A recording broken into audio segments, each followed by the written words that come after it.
All right, welcome to the party, pals, GRC Mafia. So we're all here for a shared mission, breaking down barriers, fostering collaboration and community, working towards a more secure future together. Definitely a learning and growing environment. We definitely want to start every single one of our sessions off just with that little bit of a statement to set the premise, to set the stage across the board. Welcome to the party, pal cam. I also see Rania and Josh popping in, GRC Mafia. So if you would like to come up on stage, I could certainly drop the link for it. Just let me know if you would like to. You do not have to use your video. You definitely feel free to go through and ask questions and so forth in chat. And then also if you would like to share your personal LinkedIn or other social media, definitely go ahead and drop that into our live chat on Discord. So definitely want to network with everybody. It's all, community built, community driven and so forth. Let's see here. So Nathan asks, can you pick your framework with this app or is it CSF only?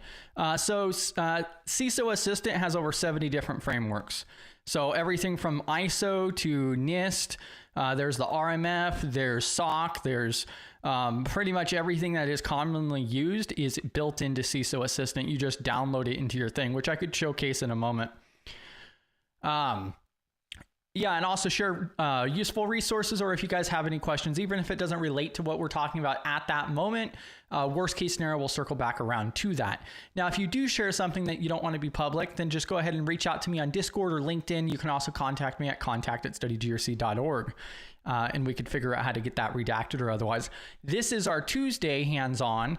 We're going to go ahead and continue the rest of our assessment and so forth. We were going through the not compliant controls out of the CSF 2.0. Tomorrow we have our GRC Let's Get Technical. And then Thursday we have our primary weekly meeting as well. Something I want to mention, I'll go ahead and pull this up here in a moment.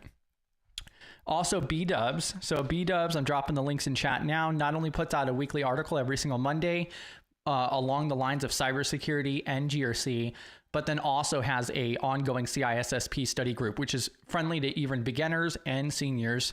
So you guys can definitely hop in over there. That's going to be tonight at 6 p.m. Central Time. And then also our website where you can find the rest of our platforms that we stream to. Like, to be honest with you, YouTube is great and everything, but honestly, I kind of like Twitch primarily because it has no latency and there's a bunch of other cool features there. It just seems, I like the web player a little bit more. I think one of the downsides though is it has way more ads. And LinkedIn is absolute trash in my opinion. But the key things on our website to take a look at is the calendar, which is the most up-to-date information. This weekend, I'll be building out everything and the schedule for next month. And also our resources page, which we're always looking for additional things to throw on there as well. Let me go ahead and get transitioned over here. So one of the first things I wanted to note here is we will be transitioning, or at least I'm going to be transitioning over to this Lunch and Learn with Professor Black Ops. So you guys know him as PBO, and I'll go ahead and drop his channel. So he has like over 800 different videos. He goes live every Tuesday night, and he's doing a 1-hour Lunch and Learn about what the hell is NIST and what the hell is the 853 and why does it matter. He'll be taking Q&A and all kinds of awesome stuff over there as well in about 53 minutes. Now let me go ahead and double check chat here. Yeah, so I'll show you that here in a moment, Nathan. And then I see Jeffrey popping in as well. We got B-Dubs, Cybercycle, Chris Hilgado. Welcome to the party, pal. Chris Hilgado dropped a awesome ISO 27001 lead auditor course that's 100% free in the Discord server.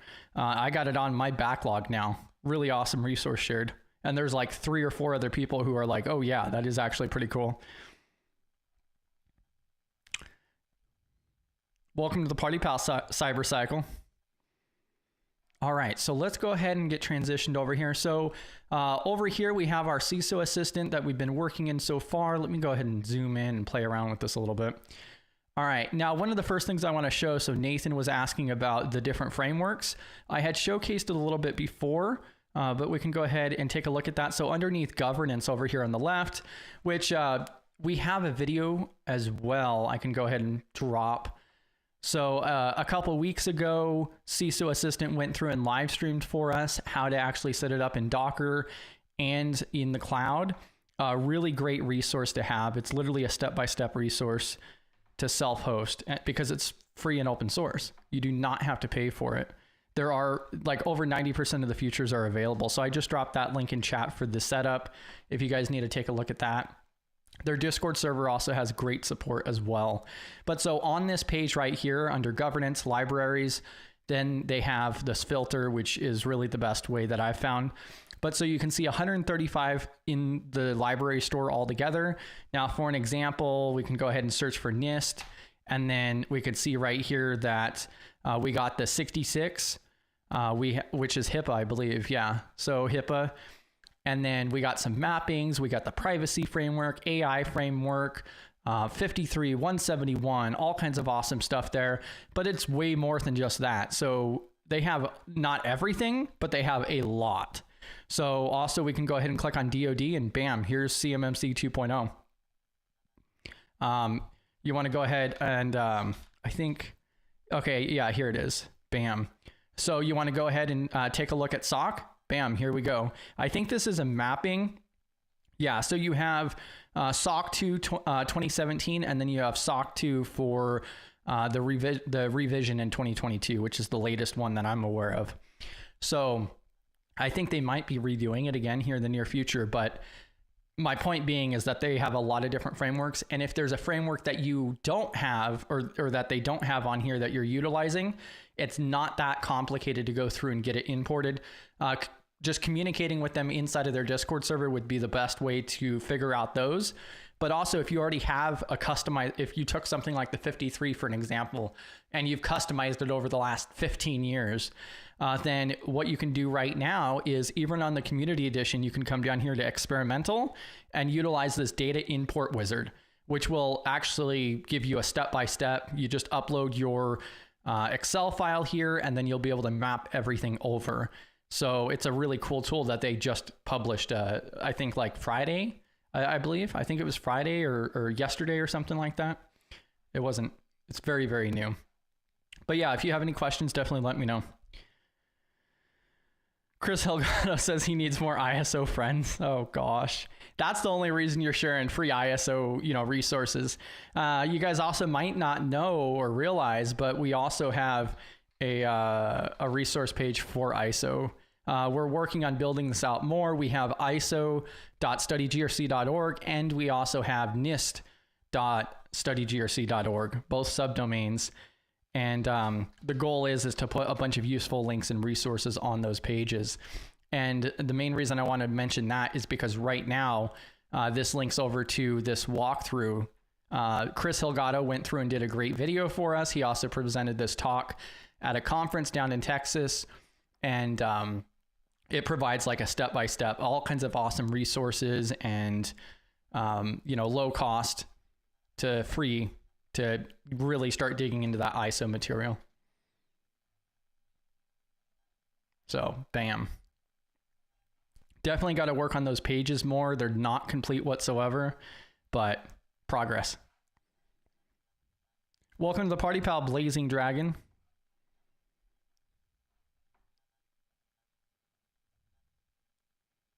Not to derail NIST discussions, I've been deep diving into NIST at the moment. Wow. I mean, finally. About time. All right, so let's go ahead and jump into this. If you guys have any questions along the way, definitely let me know. We're going to do the exact same thing as we were doing before. So we're going to hop into our compliance audit here for the CSF 2.0 and take a look at this. I'm going to go ahead and condense that sidebar here as well. I'm taking off not assessed. So we already went through and we don't have any non-assessed now. So now what we have to work with is our partially compliant, get those filtered out and filled in, and then we'll be working through our not compliant section. And I think this is also where some people are like, oh, this is the boring part or otherwise. But once you actually start digging through the controls is where you really start to learn. You can go through and you could read one of these controls and be like, oh, okay, the organization's priorities, constraints, risk tolerance, and appetite statements and assumptions are established, communicated, and used. Okay, but what good does that do you? You got to actually go through and, that's where digging into the framework and utilizing it. And each one of you guys can go through and set up the community edition for $0 and then actually go through and do your own mock assessments or otherwise as well. So then you could really start going through it. You can also export these into multiple different formats. So a Word document, a zip file, CSV for Excel. You can also export the action plans. So what do you need to do, kind of like POAMs almost, into a PDF as well, which I'll showcase those more once we actually complete this. We'll show those different formats and what those look like.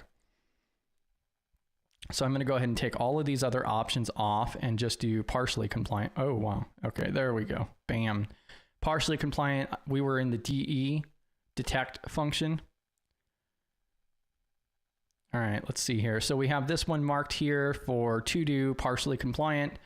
Personnel activities and technologies usage are monitored to find potentially adverse effects. And let me pull up this other, I have a tool here that allows me an overlay for the chat, because I always feel horrible if I miss anything in chat here. There we go. Bam. GRC Mafia. Oh, welcome to the party, pal, Albright.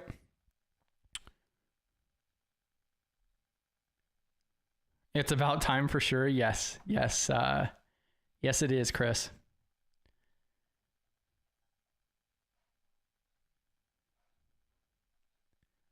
Yeah, and also, Fred, if you ever have any questions or issues with setup or whatever, definitely hop into the Discord server, drop your questions and so forth. I know some people who have had issues setting up CISO Assistant. If we can't help you in our server, I'm positive they can help you out over there in the CISO Assistant Discord server. I absolutely love how great that community is. They don't care whether you're using the community edition or their $45 a month enterprise edition. They will still provide support, and they're always looking for feedback and suggestions. I think just as we've just started digging into CISO Assistant, and there's already been like 4 or 5 different key items that I've noted down for feedback and suggestions for them. It's only going to get better if the community engages with the tool and makes it better. So they can't fix or add different things without the community saying, hey, this would be better if it did this or that.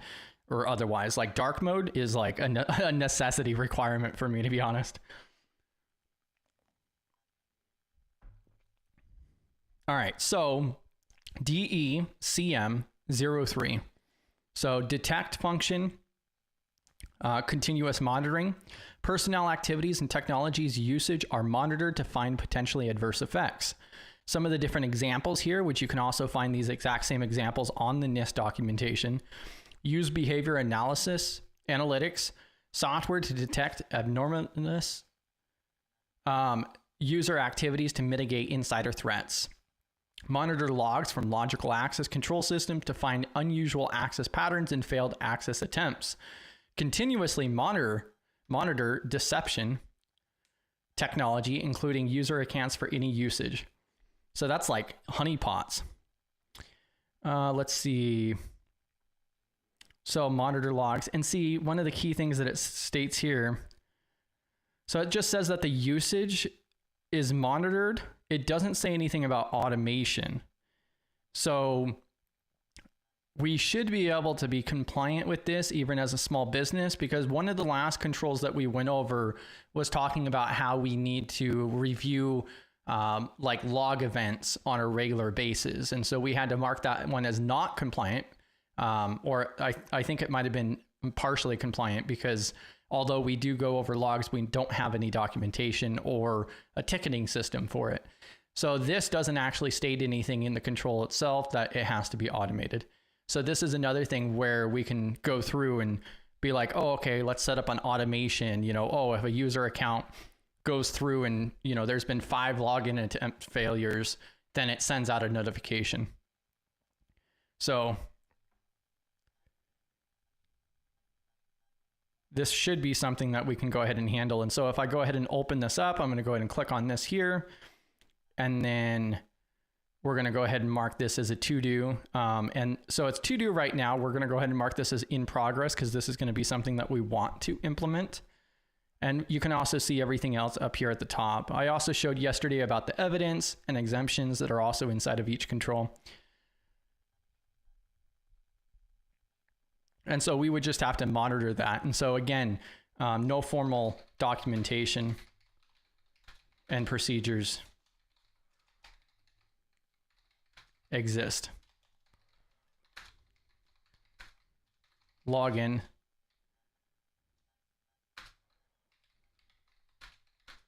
Reviewed on a irregular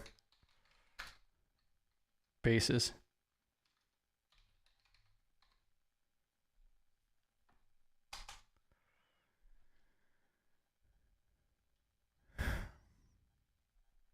All right, so I'm going to go ahead and save that one. And also it's marked as in progress. So then that's another cool feature with CISO Assistant is also at the very top up here for overview. I have like my assignments. And so then it organizes everything out and it keeps it organized. So it's a lot easier to go back through and be like, okay, these are the different target items. And then we could even assign like deadlines and all kinds of different fancy stuff. They even have a calendar built in here. So pretty neat. All right, so that was 03. Now I have to go back through. This was one of the things that I wanted to provide feedback on is that it keeps clearing the filter here. So partially compliant. And then we just did CM03. We have this in progress. All right, so now we're done with the detect function for the partially compliant. Let's see here. So we'll move over to the protect. All right, so protect data security. And then we have PRDS11. So backups of data are created, protected, maintained, and tested. This was one of the things that we were talking about when we were discussing and brainstorming for policies and procedures that we need to implement. Because although we do actually have backups of all of our videos and so forth, the only thing we can't back up is actually our Discord server, which is one reason why you don't really see that much archival related stuff in there. Is because it's technically against terms of use to use anything to back up a Discord server nonetheless. So we didn't want to utilize the Discord server as a silo. But we do have offline backups. But again, this is something that's not documented out. And then also I don't believe we've ever actually tested our backup strategies. So this is definitely going to be something that we need to get documented and actually start doing as well. So although we create backups, we don't have a formal process. Protection, what do we use for the protection steps? So like I keep offline backups. I'm a fan of offline backups and being responsible for that.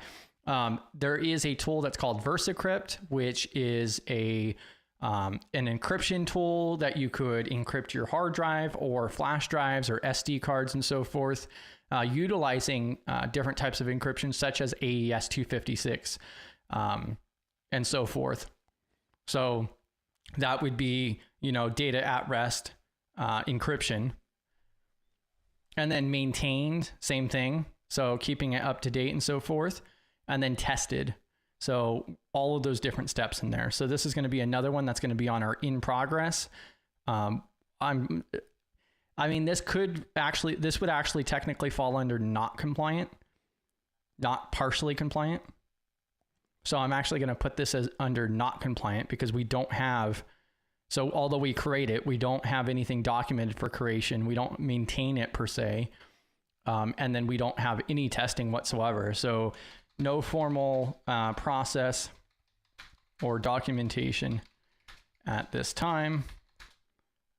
Schedule is non-existent. So, bam. So I'm marking that as a not compliant at all. Then invites key management.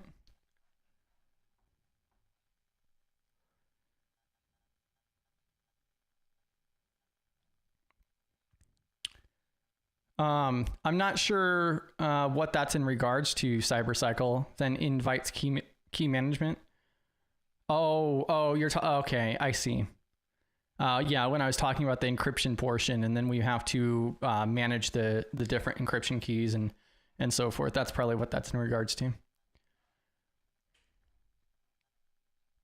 All right, so again, we're back here on the front panel here for this audit, and then we were in the protect. So now the next one that we have over here, actually, I think we were in the detect. Yeah, DE. Continuous monitoring. Yeah, okay, we got that one done. Yeah, protect. All right, so we have 3 more over here on the to-do. So then we have PRAA05, so access permissions, entitlements, and authorizations are defined in a policy, managed, enforced, and reviewed, and incorporate the principles of least privilege and separation of duties. I feel this is a really important one. So defined in policy, managed and enforced, and reviewed. So this is already one that we're not going to be compliant. I had originally marked this as partially compliant, but we don't really have any of the policies at this time. That's what we're going to be doing next month during our live stream. So I had briefly mentioned that yesterday on the fact that next month during our Monday and Tuesday streams, I'm hoping to go through ideally 5. So spend about 10 minutes per policy on what is the purpose of this type of policy, reviewing the policy draft, and then also going through and showcasing the process, because also we need to not only develop those draft copies and so forth, but then we have to review them and then also send them off to our board for buy-in and acceptance. Yeah, for encryption at data at rest and backups. Yeah, correct, CyberCycle. Yeah, that's what I was thinking. The initial message I had already gone past encryption in my mind, and I neglected it initially.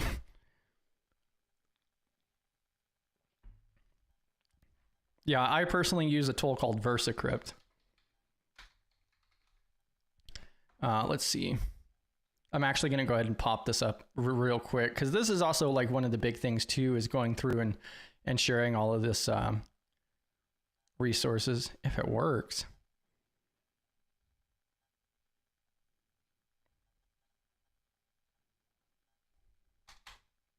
I'll go ahead and let that load for a second, I guess.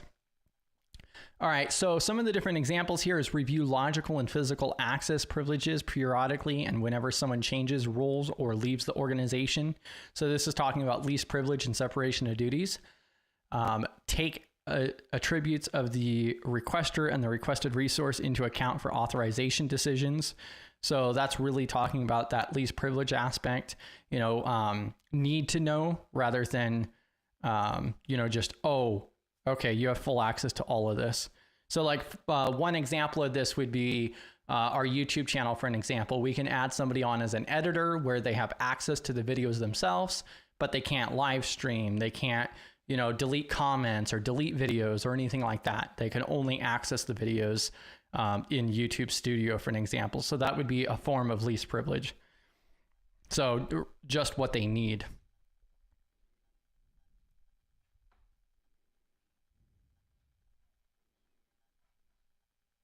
Let's see.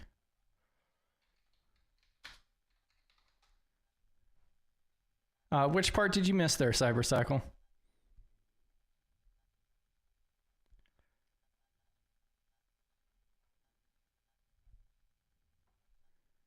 Let's see. Yeah, for some reason their website is down here, but I'll drop this in chat. And so this is the tool that I use, is VersaCrypt. So they originally, I remember back in the day using TrueCrypt. TrueCrypt ended up shutting down, and then the community took TrueCrypt and ended up creating VersaCrypt. So, and it looks like their last publishment was February 5th. So it is still actively maintained, it appears. So, bam. It's a pretty easy tool to use on Windows, at least. Oh, here we go. So I'll go ahead and drop this in chat if you guys want to take a closer look at that. All right.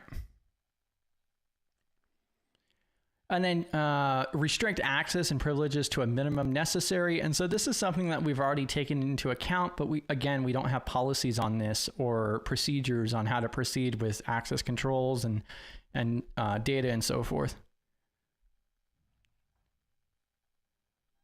Yeah, I did briefly mention encryption. I was talking about our backups. And so like for an example, I have offline backups and I utilize VersaCrypt for encryption.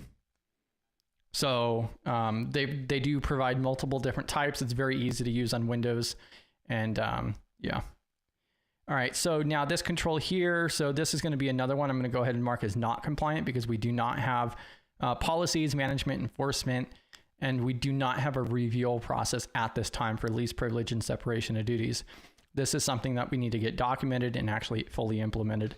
So no existing documentation or procedures for least privilege.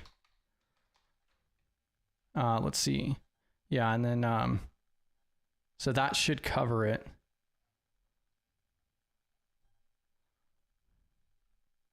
Yeah, for the least privilege and separation of duties.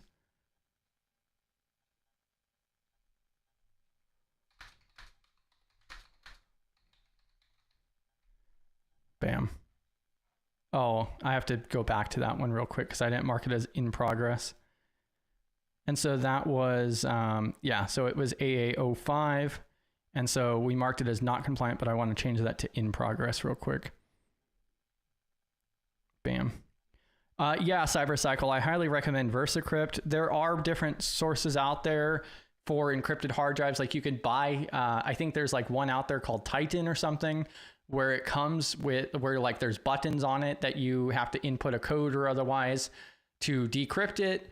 And there's other different products out there for data encrypted, storage devices.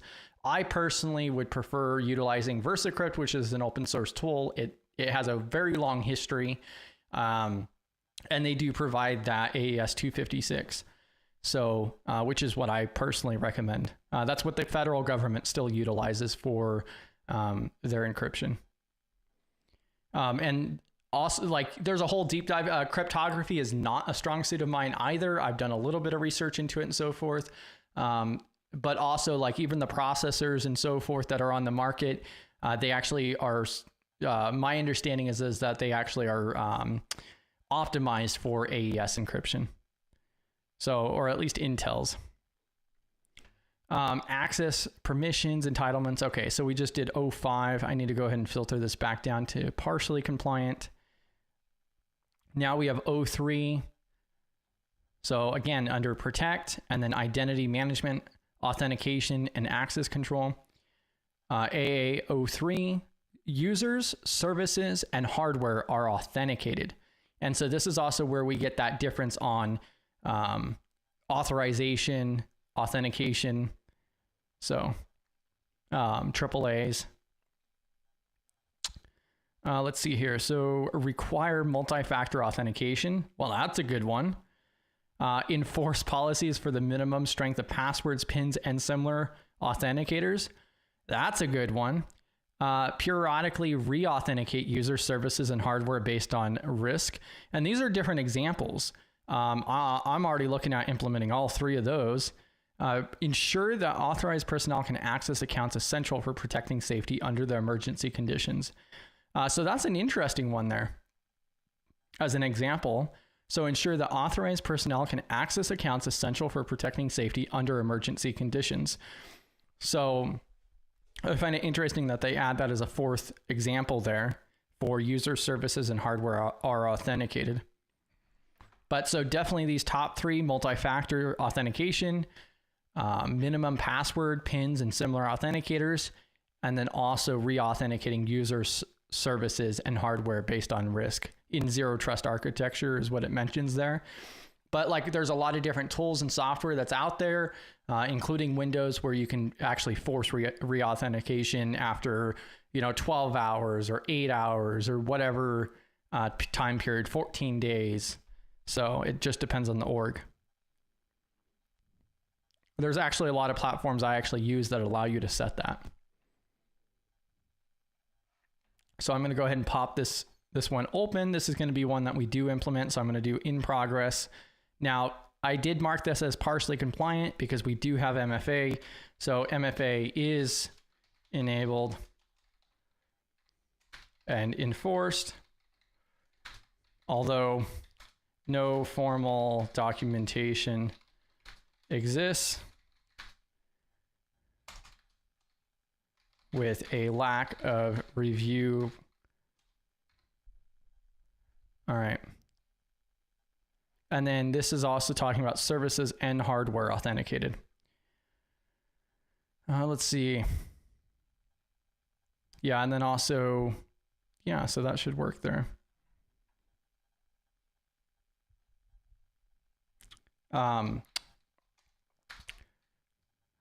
Additionally, lacking password requirement policy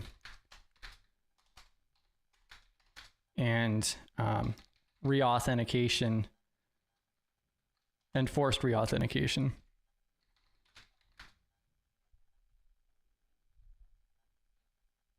We'll go ahead and save that. I did mark that one as in progress because we're going to go through that one. All right, so now we're back down to partially, protect, and then we still have that one as partially compliant because we do have that MFA. Now we're on to AA01. So identities and credentials for authorized users, services, and hardware are managed by the organization. So authorized, authenticated. So an example is going to be initiate requests for new access or additional access for employees, contractors, and others, and track review and fulfillment requests with permission from the system or data owners when needed. Example 2 is going to be issue, manage, and revoke cryptographic certificates and identity tokens, cryptographic keys, i.e. key management, and other credentials. Example 3, select a unique identifier for each device from immutable hardware characteristics or an identifier securely provisioned to the device. Let's see. And so, like,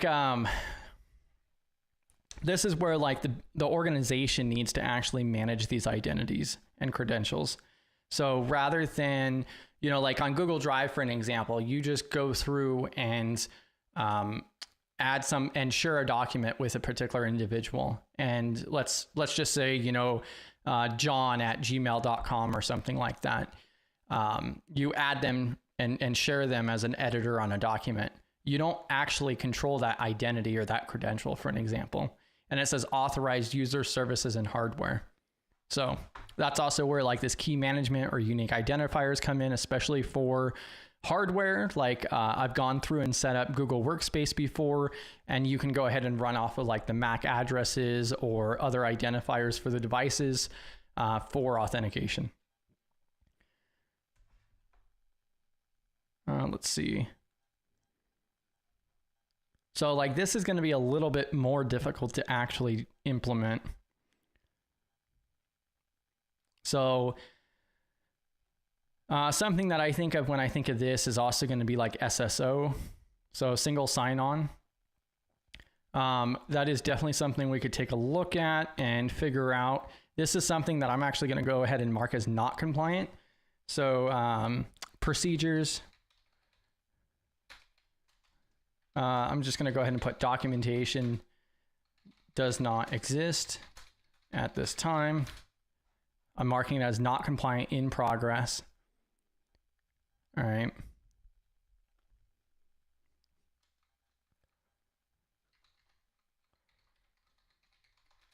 And then I'm just going to go ahead and say non-compliant. So this is something that we're going to have to go through. We're going to have to actually check out the tools that we utilize, the accounts that we have, figure out how we can go through and set that up and actually implement it. This is also likely going to have an exemption here where, okay, we have, you know, these services that we have our SSO set up on. We we manage the identities or credentials. However, like Discord, for an example, we are unable to do that. So we'll add an exemption or otherwise, like for Discord, because although we control the access control and so forth, We don't control the actual identities, technically. So I'm going to go ahead and save that one in progress, not compliant. Now we're going back over all of these partially compliant ones. If you guys have any questions whatsoever, even if it doesn't pertain to what we're talking about right now, worst case scenario, we'll circle back around to it or otherwise. And I'm just going to go ahead and keep pushing through here. We have the partially compliant. We're under the protect function. It looks like, let's see. So this is the last one that we just did. So it looks like we're done with protect now. So now we need to go through identify, which has a few different ones here. So like identify improvement 03. So improvements are identified from execution of operational processes, procedures, and activities. All right. So conduct collaborative lessons learned sessions with suppliers. Annually review cybersecurity policies, processes, and procedures to take lessons learned into account, or use metrics to assess operational cybersecurity performance over time.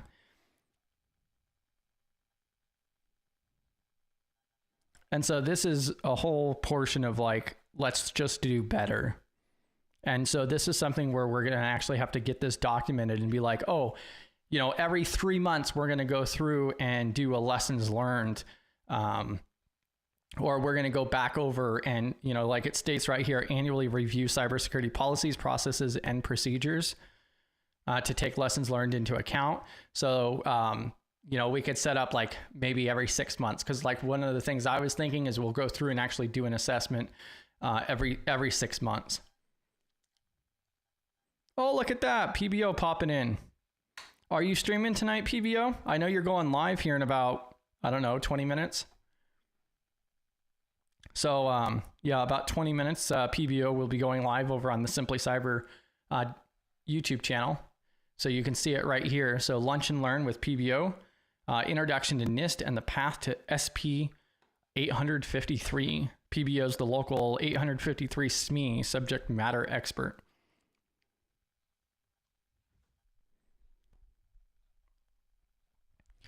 Let's see.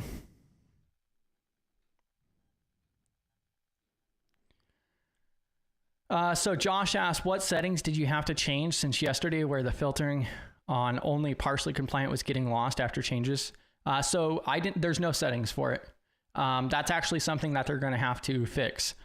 So I can show you here in a moment, but you can see right here on the screen that I have only partially compliant marked. And so this is the filter in order to, you know, filter it down on what is shown.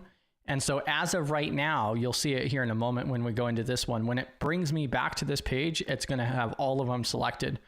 What I would like to see is when it brings me back to the main page, that it will only filter what I already had filtered, but it currently does not. So we have it marked as partially compliant right now, and then I'll show you here. So what this is talking about is just like annual review of policies, taking lessons learned, implement something. We do not have that currently whatsoever, and we haven't even done that before. So I'm going to mark this as in progress, not compliant, and I'm going to state no formal documentation exists, no lessons learned conducted, no time frame, no regular sessions or review at this time. All right, and so you can see I'm marking it as in progress, not compliant. And so now I'm going to go ahead and click save, and then you'll see here that it once again selected everything on the filter and not just what I had. And so that's going to be something that CISO Assistant is going to have to implement and fix. So thankfully it is an open source tool and so forth. And this is also where utilizing the tool and providing feedback to them is going to be really useful. So, and matter of fact, so I'm about 41 minutes in. Yeah, so 40 minutes into the live stream, I'm actually going to like snip this section here, and I can actually just drop that into their Discord server later today as feedback and suggestions.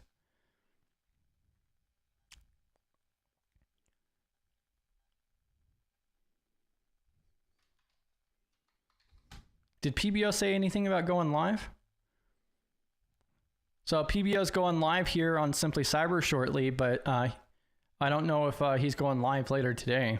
So usually he goes live every Tuesday night.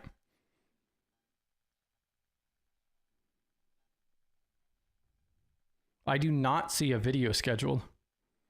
Come on, PBO, you got to patch it. You got to get that scheduled video out. All right, so let's go ahead and continue here. So partially compliant, we're under identify. So improvements. All right, so then this next one here, improvements are identified from evaluations. So first party risk, perform self-assessments of critical services that take current threats and TTPs into account. So this is something where we don't have a program right now. That's what we're trying to work towards and actually implement, is to get this stuff not only documented, but actually take real world action on it. So not only do we need to start, based on the previous control, not only do we need to start reviewing our documentation and processes for lessons learned, but also conducting lessons learned on a regular, actual policy basis. But then also this one's talking about going through and looking for current threats and TTPs into consideration, self-assessments. Invest in third-party assessment or independent audit of the effectiveness of organizations' cybersecurity programs to identify areas that need improvement. So what the hell good is any of this going to do if we don't actually test it? So, we need to actually go through and regularly test our actual program itself. Not just going through and doing checkboxes is not effective. Example 3 here, consistently evaluate compliance with selected cybersecurity requirements through automated means. So there's a lot of different tools that are out there. You're definitely going to be spending a pretty penny for some automations that can actually go through and they can check server logs. They could connect to your SIM. They could, do all kinds of different stuff.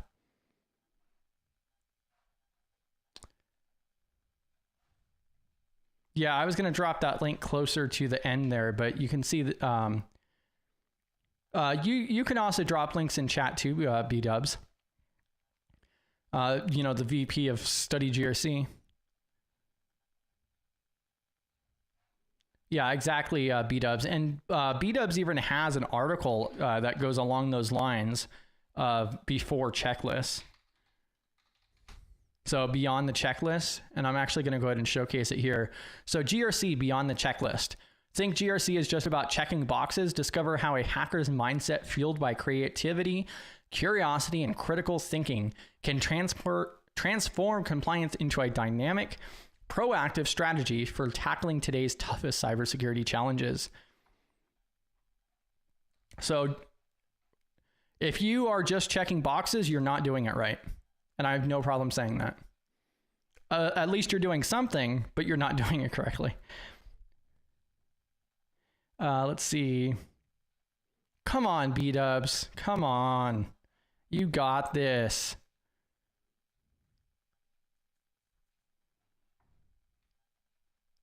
I'm moving back over to, so continuous control monitoring. That could be considered compliant for O1. So improvements are identified from evaluations. So that's talking about self-assessments. It does also mention automations to evaluate compliance. So continuous control monitoring could meet this as well. Yes, that is a really good article. I highly recommend checking that out. There's a bunch of other awesome stuff on there too. She also goes through and publishes a new one every single Monday, now with a video read through as well. So since B-dubs is busy right now, I will go ahead and pull it up myself. But you can also check out her YouTube channel, where she's also holding the CISSP study group, which the next session is tonight at 6 p.m. Central. Definitely go hop over there and subscribe and follow that. The coolest thing about the CISSP study group is that no matter where you're at, whether you're brand new or you are senior in the industry and so forth, you can still learn from that. So, and then it goes, The live stream goes, and then we hop into Discord voice chat to just collaborate more, ask questions, talk through things a little bit more, because hearing it once is one thing, but like if you're not 100% sure about something, that's the best place to do it, is actually talking with people. Let's see here. So improvements are identified from evaluations. So this is another thing where currently at this point, we don't have self-assessment. We don't have anything implemented for this. It's also talking about independent or third-party assessments. So this is going to be another one where I'm going to go ahead and mark this as in progress, not compliant. And for an example, a third-party assessment could be one of you guys out there in the community who's like, hey, you know, I want to go through and do a third-party assessment on Study GRC. Bam, there. Now we could be compliant if we went through and, you know, somebody volunteered to do that every 6 months or every year. Look at B-Dubs just, you know, dropping her promo in chat.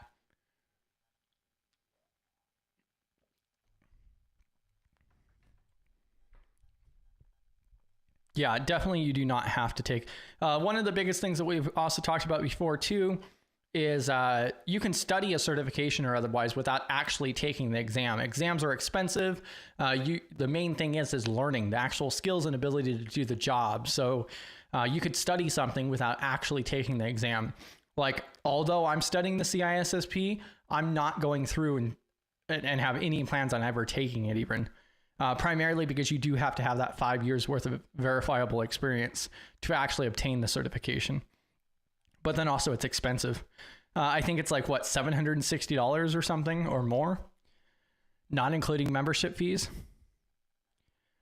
So this one, in progress, not compliant. I'm going to go ahead and document this out as no formal, no process or documentation exists. Procedures. Words are hard here. Procedures and regular review. Review is required. And marking it as in progress so it shows up on my other dashboard, which I'll showcase briefly before we move over. B-Dubs also says they're not. She's not taking the CISSP, just learning the content.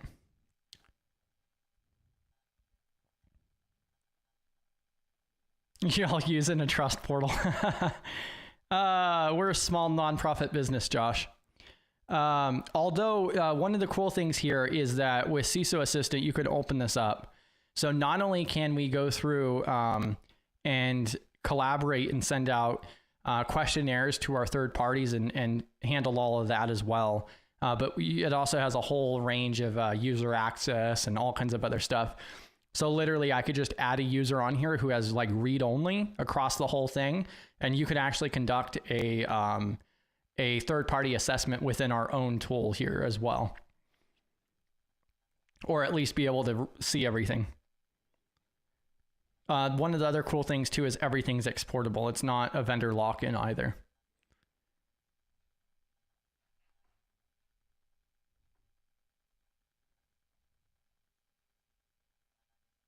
Yeah, exactly, Jeffrey. It's free education. And go make a friend. Yeah, the conversations in voice chat following is absolutely amazing.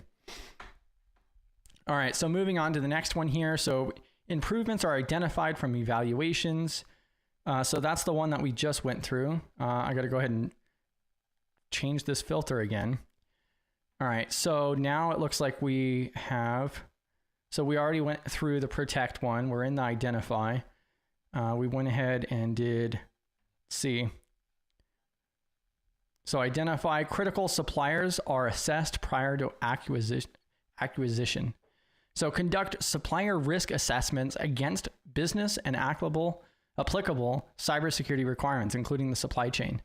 So before we go through and onboard or get any other third parties, suppliers, then we need to go through and do assessments against the business and related cybersecurity requirements, including the supply chain.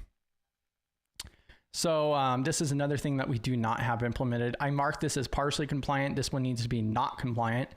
We do not have a process. No process currently exists. No process or documentation currently exists. This is something we're going to go ahead and mark as in progress, not compliant. Save.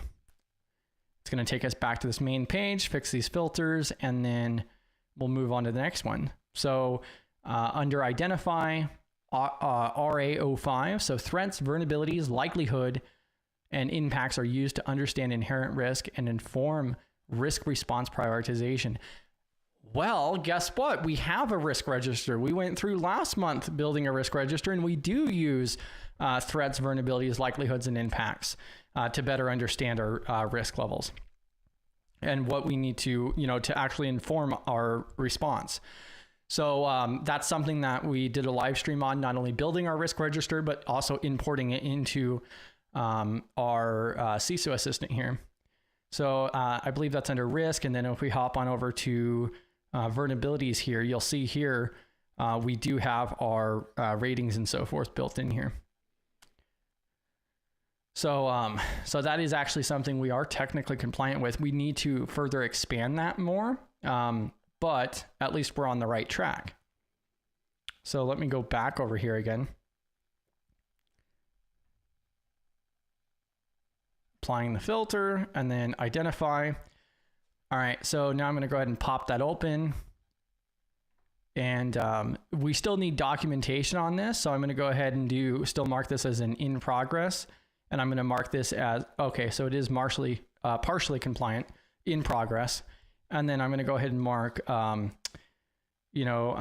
formal documentation needs to be established. So formal documentation needs to be established. Bam. And we'll pop on over to the next one. Yeah, and Jeffrey says, I love free. There's a whole long line thing that we can go through on that aspect. But yeah, just because something's free doesn't mean that it's low quality or lacking or otherwise. That's one of the biggest things, like around especially the study GRC community, is the fact that there's plenty of free resources out there. Like NIST CSF, for an example, you could 100% learn the entire framework without spending a dime. Literally, all of the documentation is on the NIST website. You would just have to read through it. There's literally dozens of great videos on YouTube for it and so forth, and you could do hands-on as well. So that's just one example, but yeah, there's tons of education out there for $0. Anti-Siphon is a great example too. They have a bunch of different stuff that they go through for $0. You can go through some of their different content in person nonetheless and get a certificate of attendance. Their active cyber defense and deception is really great. That's my personal favorite. They also have a SOC core skills one, which is really great as well. That active cyber defense and deception course, though, that is literally mind changing. Like if you have the opportunity to take that, 100% go for it. That gives you a completely different mindset and thought process when you're addressing different types of risk. I think that course is very relevant with GRC.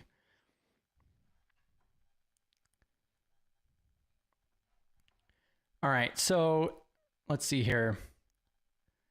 All right, so we have improvements evaluated. So we have that one marked as not compliant in progress. So I'm going to go ahead and apply these filters here again. So partially compliant.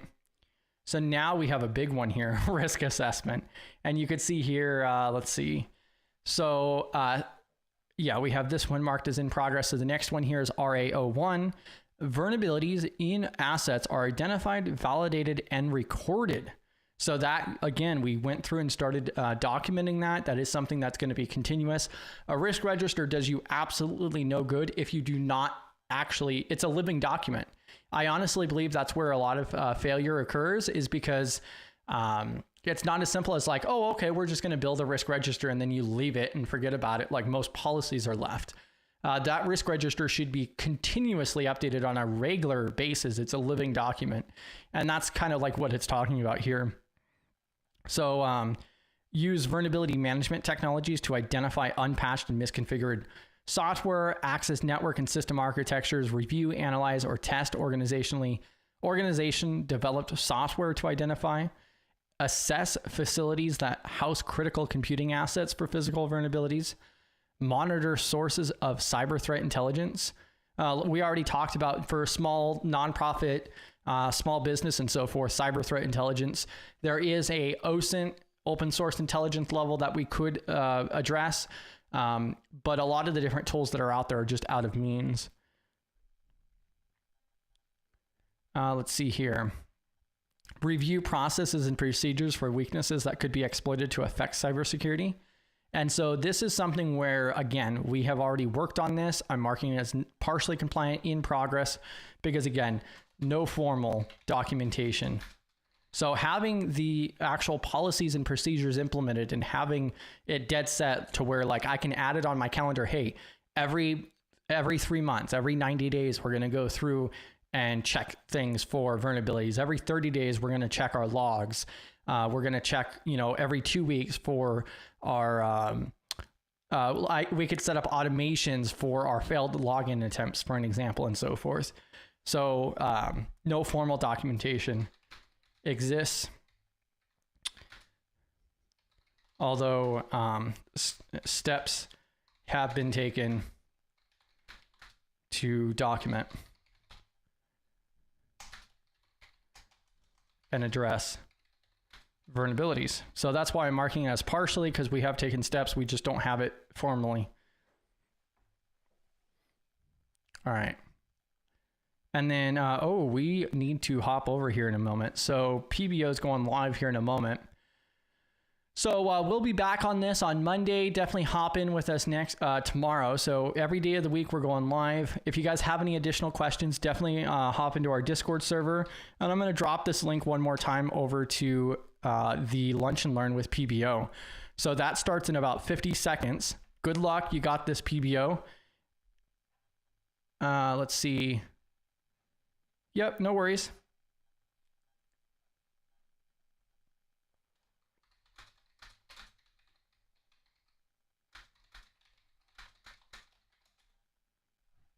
But yeah, I'm going to go ahead and end it here, and I'm going to go hop onto that stream there. I'll catch you guys in Discord, GRC Mafia. Thank you all for joining, and we'll get this assessment completed. If you guys have any other questions,